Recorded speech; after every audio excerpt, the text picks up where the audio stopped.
Kisah Para Rasul pasal yang ke-11 ayat 24 dan seterusnya. Kisah Para Rasul pasal yang ke-11 ayat 24, mungkin dari ayat yang ke-23, demikian bunyi firman Tuhan. Kisah Para Rasul pasal 11 ayat yang ke-23 dan seterusnya. Setelah Barnabas datang dan melihat kasih karunia Allah, bersukacitalah ia menasihati mereka supaya mereka semua tetap setia kepada Tuhan. Karena Barnabas adalah orang baik, penuh dengan Roh Kudus dan iman. Sejumlah orang dibawa kepada Tuhan. Lalu pergilah Barnabas ke Tarsus untuk mencari Saulus. Dan setelah bertemu dengan dia, ia membawanya ke Antiokhia. Dan mereka tinggal bersama-sama dengan jemaat itu 1 tahun lamanya, sambil mengajar banyak orang. Di Antiokhia murid-murid itu untuk pertama kalinya disebut Kristen. Amin. Bapak Ibu saudara sekalian yang terkasih di dalam Tuhan, Kisah Para Rasul itu mencatat peristiwa-peristiwa, kejadian-kejadian, pemenangan banyak jiwa, penjangkauan banyak jiwa, pertobatan setelah Tuhan Yesus naik ke surga, setelah Roh Kudus turun, dan firman Tuhan itu digenapi. Dan ada baiknya pagi hari ini kita kembali merenungkan. Alkitab hanya mencatat 2 saja kata Kristen. Jadi yang pertama itu di dalam Kisah Para Rasul pasal 11 ayat 26, tapi di sana dikatakan di Antiokhia murid-murid itu untuk pertama kalinya disebut Kristen. Kemudian juga ada di dalam Kisah Para Rasul pasal 26, coba kita akan lihat ayat 28. Kisah Para Rasul 26 ayat 28. Jawab Agripa, hampir-hampir saja kau yakinkan aku menjadi orang Kristen. Jadi kata Kristen ini dalam perjanjian baru, khususnya dalam Kisah Para Rasul, itu hanya dicatat dalam 2 ayat. Yang pertama di Antiokhia, kemudian yang kedua yaitu ketika Raja Agripa itu berdialog, berbicara dengan Paulus. Dan Paulus sebenarnya banyak menceritakan, mengupas kebenaran firman Tuhan. Sampai Agripa berkata, hampir-hampir engkau membuat bagaimana? Aku menjadi orang Kristen, meyakinkan aku menjadi orang Kristen. Kita akan kembali kepada Kisah Para Rasul pasal 11. Jadi orang Kristen itu harusnya meneladani seperti Barnabas, bisa disebut sebagai orang Kristen. Karena ayat yang ke-24 itu menjelaskan deskripsi kehidupan atau kepribadian Barnabas. Yang pertama, Barnabas adalah orang baik. Kemudian yang kedua, Barnabas penuh dengan Roh Kudus. Kemudian yang ketiga, Barnabas penuh dengan iman. Nah, karena Barnabas ini orang baik, penuh Roh Kudus, penuh dengan iman, akhirnya sejumlah orang dibawa kepada Tuhan. Dia bisa menjadi saksi karena ia membagikan kasih Kristus bukan hanya dengan perkataan saja, tetapi dengan perbuatan. Dan mereka tinggal di Antiokhia selama 1 tahun, murid-murid itu. Akhirnya di Antiokhia orang melihat, oh, mereka ini Kristen. Jadi kata Kristen itu sebenarnya bukan agama awalnya. Tapi orang melihat bahwa para murid ini yang pertama mempercayai Kristus, percaya kepada Yesus Kristus. Kemudian meneladani Kristus, sikap hidupnya, belas kasihannya, ketika melihat orang lain dalam kekurangan, ketika melihat orang lain menderita, para murid ini memberikan pertolongan. Jadi kata Kristen itu karena mereka mempercayai Kristus, karena mereka meneladani Kristus. Dan yang ketiga bagaimana? Mereka mengikuti Kristus pola hidupnya. Jadi sesungguhnya seharusnya kekristenan seperti ini. Kristen bukan agama, tapi satu sikap hidup iman kepada Tuhan Yesus Kristus. Walaupun hari ini akhirnya kita dikenal sebagai orang Kristen. Selain itu, Bapak Ibu Saudara sekalian, kita akan melihat latar belakang terlebih dahulu. Jadi selain itu ada kata Nasrani. Alkitab hanya mencatat satu ayat saja, masih di dalam Kisah Para Rasul. Kita akan lihat Kisah Para Rasul pasal yang ke-24 ayat yang ke-5. Kisah Para Rasul pasal 24 ayat yang ke-5. Mungkin dari ayat yang pertama saudara biar tahu latar belakang ayat-ayat ini. Kisah Para Rasul pasal 24 mulai dari ayat yang pertama. 5 hari kemudian datanglah imam besar Ananias bersama-sama dengan beberapa orang tua-tua dan seorang pengacara bernama Tertulus. Mereka menghadap wali negeri dan menyampaikan dakwaan mereka terhadap Paulus.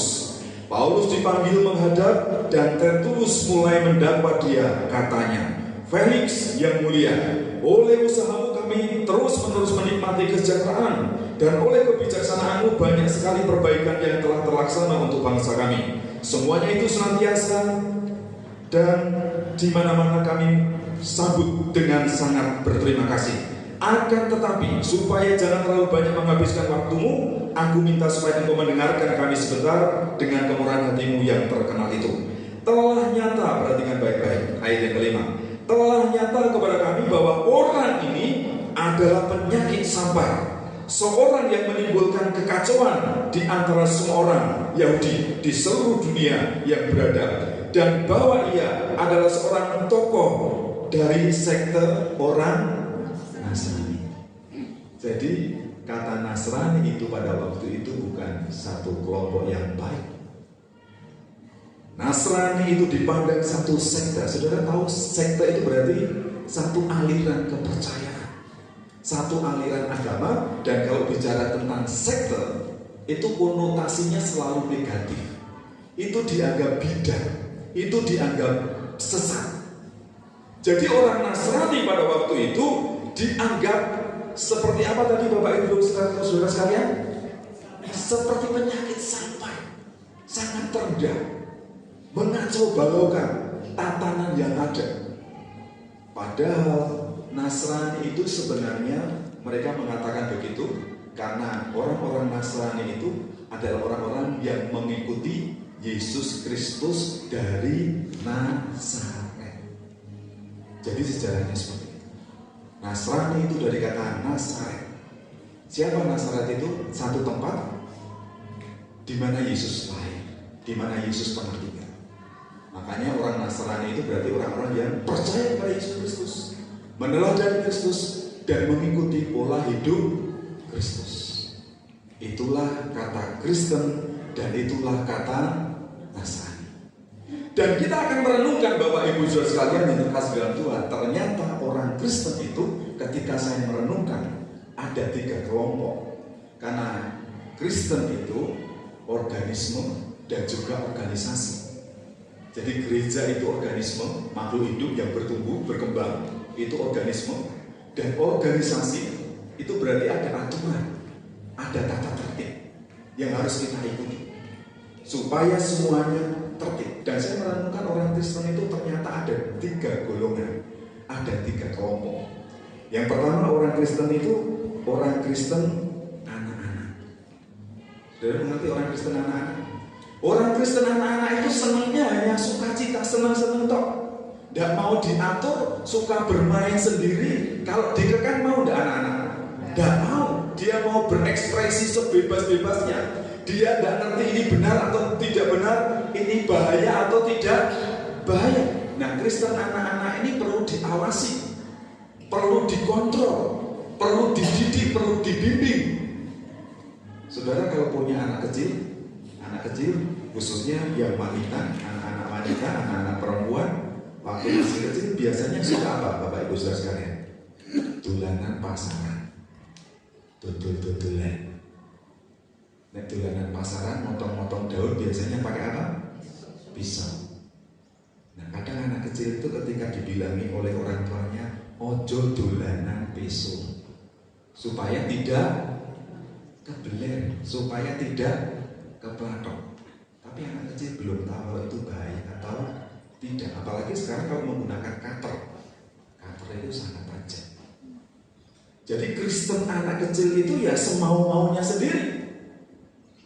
Pokoknya aku senang. Terus kalau Kristen anak kecil itu kalau bermain, dia bisa bertahan dengan satu permainan jangka waktu lama? Tidak. Anak kecil itu cepat bosan. Gimana bagaimana? Cepat bosan. Tapi ada kelebihan anak kecil. Kalau bertengkar dengan temannya, sebentar dia bisa berbaikan.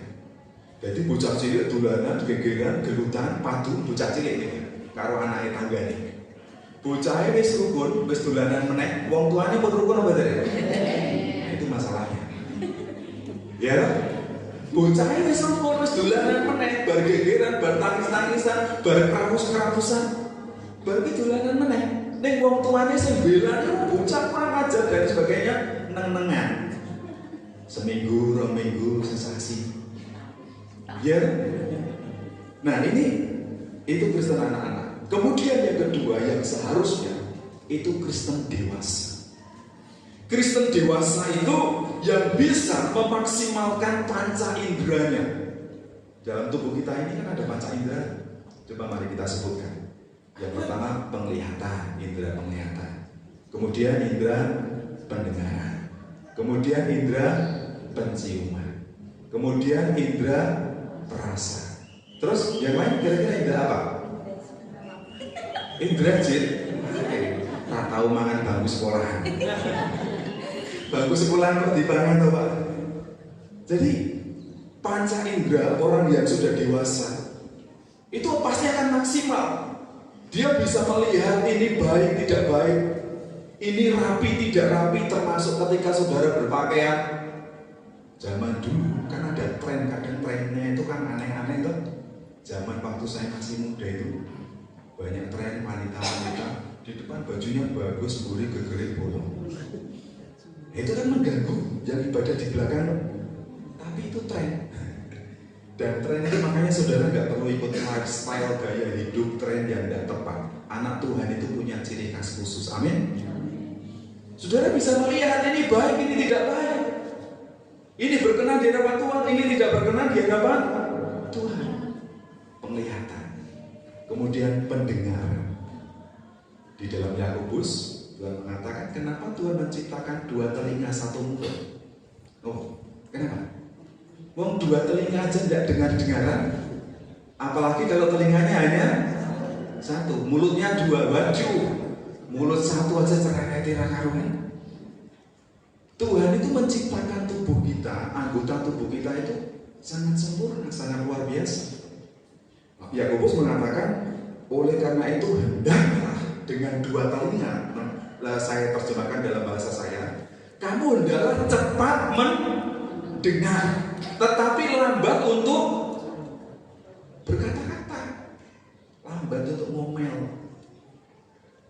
Karena di dalam Yakobus juga dikatakan lidah itu seperti api yang tidak terkendali, bisa membakar. Saya selalu berulang-ulang menasihatkan kepada saudara, jaga mulut, jaga lidah, karena itu bisa menghancurkan. Dengan lidah, dengan mulut kita bisa memuji Tuhan, kita bisa berdoa, tapi kita bisa memecah belah, kita bisa menghancurkan. Nah, ini yang harus kita jaga. Kalau saudara misalnya diajak bicara dengan seseorang, ojo kondo-kondo ya, ojo. Kemudian kalau koncone, ojo ngomong-ngomong ya. Itu siji ngomong ojo kondo-kondo, siji ngomong ojo ngomong-ngomong. Kira-kira bagaimana nanti? Ya tekan ngerti-ngerti. Jaga kepercayaan. Makanya dalam pelayanan pastoral konseling, seorang hamba Tuhan itu harus menjaga rahasia seseorang. Gak boleh menceritakan kemana-mana yang sensitif. Jadi orang yang dewasa itu panca inderanya berfungsi dengan baik. Indera perasa, ilat, lati, lidah. Dengan lidah kita bisa merasakan pahit, getir, manis. Saya ingin bertanya, wong Jawa, tiang Jawi, orang Jawa itu ciri khas masakannya biasanya bagaimana saudara? saja saudara manis-manis, kecuali sing ora. Kita ini orang Jawa harusnya manis-manis, omongannya, tutur katanya, sikapnya. Karena masakannya kan manis, makanannya manis. Mau omongannya pahit. Orang pare godhong kates iso dadi ora pahit kok, ya dimasak sedemikian rupa. Jangan sesuatu yang manis malah diubah menjadi pahit. Jadi orang Kristen yang dewasa itu ya tadi bisa menggunakan panca indera dengan baik. Kemudian yang ketiga, orang Kristen orang tua. Nah, orang Kristen orang tua itu seperti apa tahu ya? Kita kan tahu orang tua. Kita nggak nyepelekke atau tidak merendahkan orang tua. Orang tua itu penglihatannya berkurang, pendengarannya berkurang. Saya sering cerita, boku itu kan anaknya kayak wong anake nek kabeh iki telulas, selusin muncul siji. Lah nek kuwi nek kabeh anake ono kabeh, terus anake kuwi ndek anak loro-loro atau ndek anak telu-telu putune piro? Duwe buyut, waduh wis ora iso diitung ya. Makanya sampai ketika orang tua itu di keluarga saya itu kan sing lanang telu. Saya, Mas Joko, dan Mas Arjuna. Wong tua kadang ngantek lali kan nyeluk jenenge anake. Ya, Mbak ya. Kok eno. Terus nyeluk anake wedok wong meneh nganti nyeluk putune, waduh wis lupa. Karena daya ingatnya mulai berkurang. Nah, kalau orang Kristen yang tua tadi, orang Kristen orang yang tua itu susah berubah. Mindsetnya susah berubah. Makanya jangan jadi Kristen orang tua. Wis tunak-tunuk neng gereja karo ra neng gereja padha wae. Pun diaturi sarapan jarene urung sarapan gitu. Padahal wis ping pindho aku tek rembok kei wedan. Tapi dan kurang gelas wis entek. Munine urung aja guyu kowe kok men dadi wong tua. Jadi Kristen orang tua itu akhirnya jadi pikun. Tidak ngerti kebenaran, tidak ngerti kebaikan, tidak ngerti bersikap sama saudaranya, dan seterusnya, dan seterusnya. Ini bicara tentang kekristenan kalau kita membandingkan Kristen anak-anak, Kristen dewasa, dan Kristen orang tua. Yang terbaik itu Kristen yang dewasa. Panca inderanya digunakan secara maksimal. Semakin hari saudara setiap hari itu diperbarui, dididik, dibentuk. Tujuannya seperti pujianku mau sepertimu. Siapa? Allah menghendaki kita menjadi seperti Kristus. Makanya kita dibentuk, makanya kita diajar, makanya kita dididik melalui kebenaran firman Tuhan. Ketika firman Tuhan disampaikan, mari kita membuka hati kita. Kita rendah hati. Oh iya, terima kasih, bersyukur saya ditegur. Kalau zaman saya muda itu ada istilah begini, ketika mau berdoa firman Tuhan, kami siap mendengar firman-Mu, tegurlah kami, templaklah kami. Ditemplak itu kosong ya. Sudah bayangkan ditemplak itu.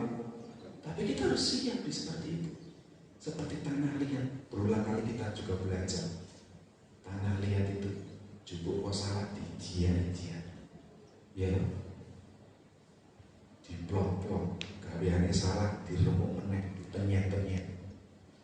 Setelah jadi sebuah bejana dikapake diobong supaya kuat, supaya tahan lama.